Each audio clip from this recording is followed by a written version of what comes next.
Iran was never hour friend. ನಮಗೆ Chabahar ಪೋರ್ಟನ್ನು ನಾವು ಬಳಸ್ಕೊಳ್ಳಿಕ್ಕೆ ಒಂದು ಉಪಯೋಗ ಆಗಿತ್ತು ಅನ್ನೋದು ಬಿಟ್ಟರೆ, ಇರಾನ್ ಒಳಗಿಂದೊಳಗೆ ಯಾವತ್ತಿದ್ರೂ ನಮ್ಮ ವಿರೋಧಿ.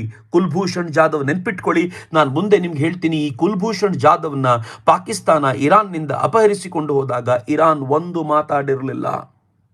ಇವತ್ತಿಗೂ ಕುಲ್ಭೂಷಣ್ ಜಾಧವ್ನ ಏನು ಪಾಕಿಸ್ತಾನ ಕೂಡ ಹಾಕೊಂಡು ಕೂತಿದೆ, ಆ ಕುಲ್ಭೂಷಣ್ ಜಾಧವ್ನ ಬಿಡಿಸ್ಕೊಂಡು ಬರ್ಲಿಕ್ಕೆ ನಾವು ಒದ್ದಾಡ್ತಾ ಇದ್ದೀವಿ. ಅವೆಲ್ಲಕ್ಕೂ ಮೇನ್ ರೀಸನ್ ಇರಾನ್. ಯಾಕೆ ನಾವಿವತ್ತು ಈ ದೇಶದ ಪ್ರಧಾನಮಂತ್ರಿ ಮಾತನಾಡದೆ ಸುಮ್ಮನೆ ಇದ್ದಾರೆ, ಇರಾನ್ನ ಸುಪ್ರೀಂ ಲೀಡರ್ ತೀರ್ಕೊಂಡಾಗ ಒಂದು ಟ್ವೀಟ್ ಮಾಡದೇ ಇದ್ದಾರೆ ಅಂತಂದ್ರೆ, ಕಾಶ್ಮೀರದ ವಿಚಾರದಲ್ಲಿ ಇರಾನ್ ನಮ್ಗೆ ಯಾವತ್ತೂ ಸಪೋರ್ಟ್ ಮಾಡಲಿಲ್ಲ.